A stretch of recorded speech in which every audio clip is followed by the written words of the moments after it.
के भविष्य, और जब युवा किसी कार्य में लग जाए तो वह कार्य जो असंभव है, संभव भी हो जाता है। और देश के 5 राज्यों में विधानसभा चुनाव हो रहे हैं। छत्तीसगढ़ में 2 चरणों में मतदान होगा।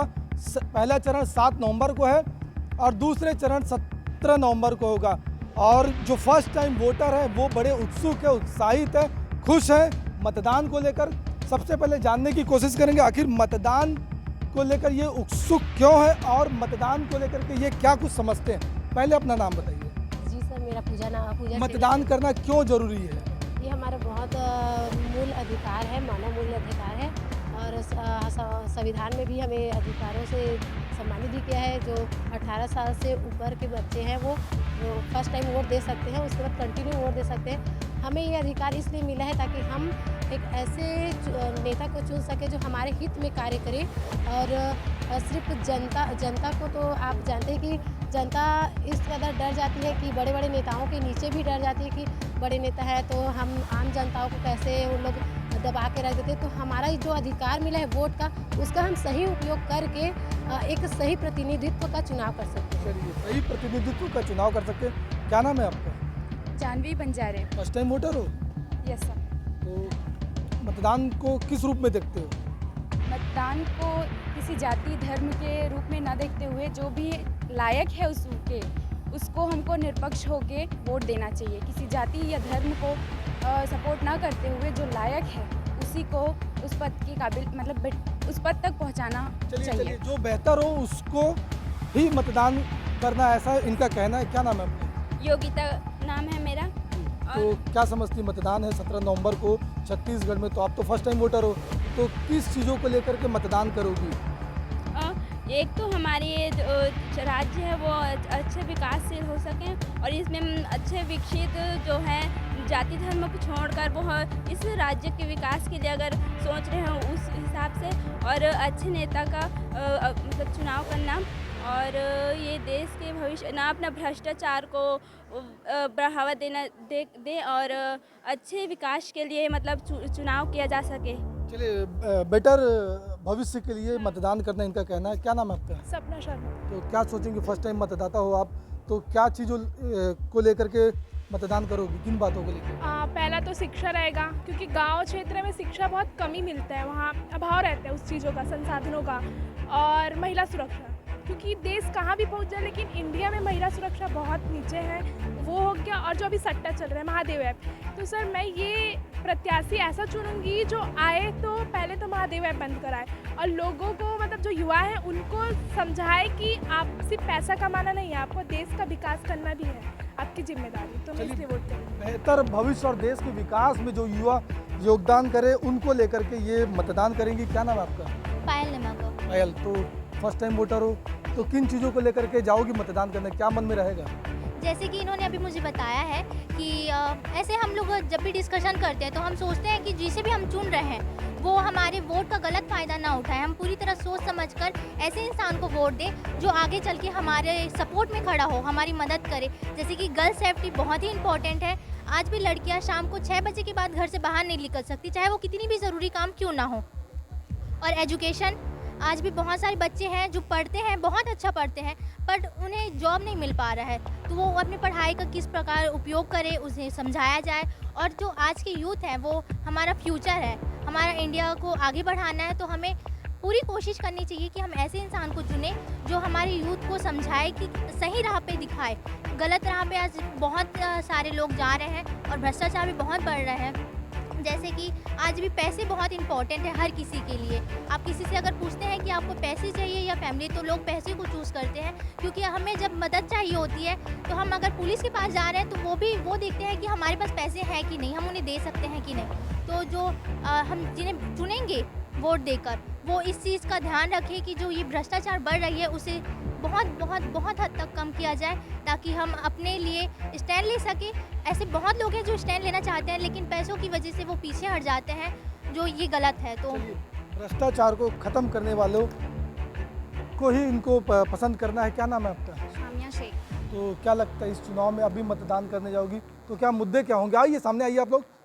फर्स्ट ऑफ ऑल तो मैं ये बोलना चाहूँगी, जैसे उन्होंने कहा भ्रष्टाचार और शिक्षा, तो इन सब को लेके अभी भी जैसे इन्होंने कहा कि जो गरीब लोग होते हैं, फाइनेंशियल जिनकी प्रॉब्लम होती है, वो मतलब वोट जाने के लिए डालते हैं, तो वो मतलब एक तो पहले किसी की भी बात में आकर डालते थे। तो पहला पॉइंट ये है कि उनको अपनी चॉइस से डालना है और कंपलसरी ये है कि वो उनका अधिकार है, तो उन सबको वोट डालना ही चाहिए। और भ्रष्टाचार के लिए जैसे अगर गरीब लोग होते हैं, वो कुछ प्रॉब्लम होती है तो वो पुलिस के पास नहीं जा पाते हैं, वो जैसे इन्होंने कहा था कि मतलब फिजिकली फाइनेंशियली प्रॉब्लम होती है उस वजह से, तो वो उनको डरना नहीं चाहिए। तो जो अभी भी मतलब हम जिनको प्रतिनिधि चुने वो भ्रष्टाचार को पूरी तरीके से हटा दें, ताकि जो गरीब वर्ग के लोग हैं वो अपने लिए स्टैंड लें, प्रॉपर स्टैंड ले सके, बिना किसी से डरे और बिना किसी से झिझके। कोई भी जनप्रतिनिधि हो, किसी को भी चुनना हो तो चुनने का सबसे बेहतर फार्मूला उन्होंने बताया कि आम से आम, खास से खास लोग उनके पास इजी तरीके से जाए और बेधड़क होकर अपनी बात उनके सामने रख सके। क्या नाम है आपका?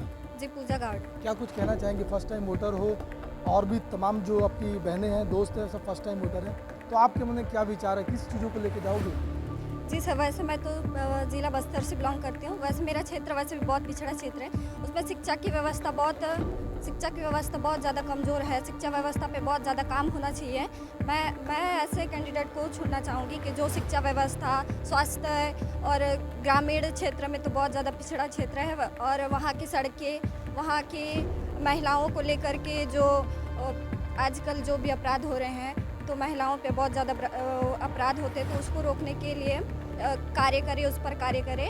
और सबसे ज़्यादा आज के वोट देने में लोग, ग्रामीण क्षेत्र के लोग सबसे ज़्यादा पैसे के लिए बिक जाते हैं। जैसे एक दिन 7 तारीख को वोट है तो 6 तारीख को जैसे आप तो क्या अपील करना चाहेंगी आप? जी, मैं ऐसे लोगों को यही बताना चाहूँगी कि हमें सिर्फ ऐसे लोगों को वोट देना चाहिए कि ना जो हमारे आपकी बातें जो सुने समझे। और उनको आगे ले जाके हमारे हित के लिए काम करे, ऐसे लोगों को वोट देना चाहिए। तो आप सब युवा हो, तो युवाओं की भागीदारी राजनीति में कितनी महत्वपूर्ण है? सर वो तो मोस्टली बहुत ज़्यादा हर किसी के लिए बहुत इम्पॉर्टेंट है, क्योंकि वोटिंग भी सबके लिए इम्पॉर्टेंट है। और मतलब कोई लड़कियां ऐसी भी होती हैं जिनका मतलब एज हो जाता है बट वो वोट डालती नहीं हैं। और सेकंड ये कि दूसरे की बात पे आके, फैमिली के उसमें नहीं, आके। सवाल था युवा, जैसे हर कोई कॉलेज पढ़ने के बाद जॉब में जाता है, तो युवा भी राजनीति की ओर आए, इस पर क्या सोचती हैं? इस पर तो सर मैं यही बोलना चाहूँगी कि मतलब जो युवा हैं उनको मतलब फ्रीडम जो होती है सबसे इम्पोर्टेंट होती है, तो उनको मतलब फ्रीडम मिल तो राजनीति में आना चाहिए युवाओं को? हाँ क्या कहती हैं? जी बिल्कुल आना चाहिए, क्योंकि आज के जो युवा हैं वो हमारे एज के हैं, तो वो बेहतर समझ सकते हैं कि हमें क्या चाहिए आज की लाइफ पे। मतलब हमारे जो भी हम आज की टाइम में जो भी प्रॉब्लम फेस करते हैं, तो वो भी इस एज पे हैं, तो वो अच्छी तरह से जान सकते हैं कि हमें क्या चाहिए, तो उस पर बेहतर काम कर सकते हैं। तो बिल्कुल आना चाहिए आज के युवाओं को राजनीति में।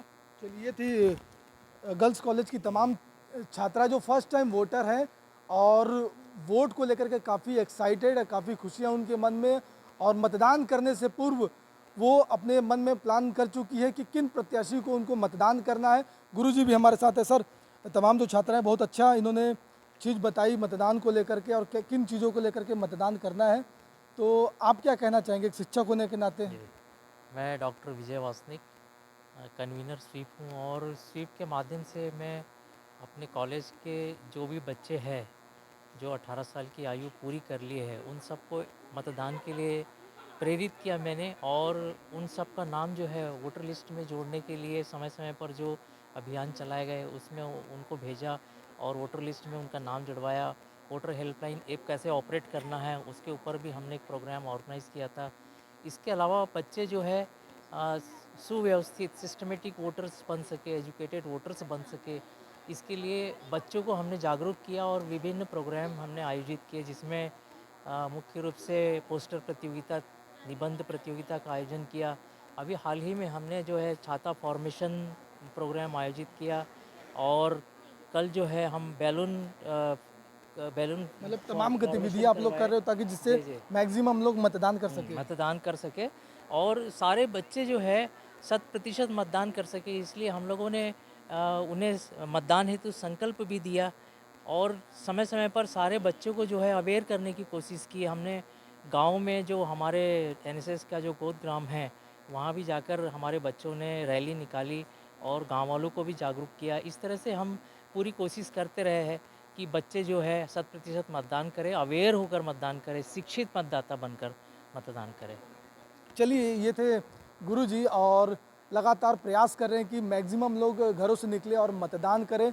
और फर्स्ट टाइम वोटर को भी आपने सुना कि उन्होंने मन में विचार जगा लिया है और किस भाव से वो मतदान करेंगे, किस प्रत्याशी करेंगे। शिक्षा की बात कही, रोजगार की बात कही, डेवलपमेंट की बात कही, महिला सुरक्षा की बात इन फर्स्ट टाइम वोटर ने कहा। अब मतदान है 17 तारीख को और हम भी अपील करते हैं ज़्यादा से ज़्यादा लोग घरों से निकले और मतदान करें। स्वस्थ लोकतंत्र के लिए, मजबूत लोकतंत्र के लिए मतदान करें। दुर्ग से मैं प्रदीप विश्वकर्मा।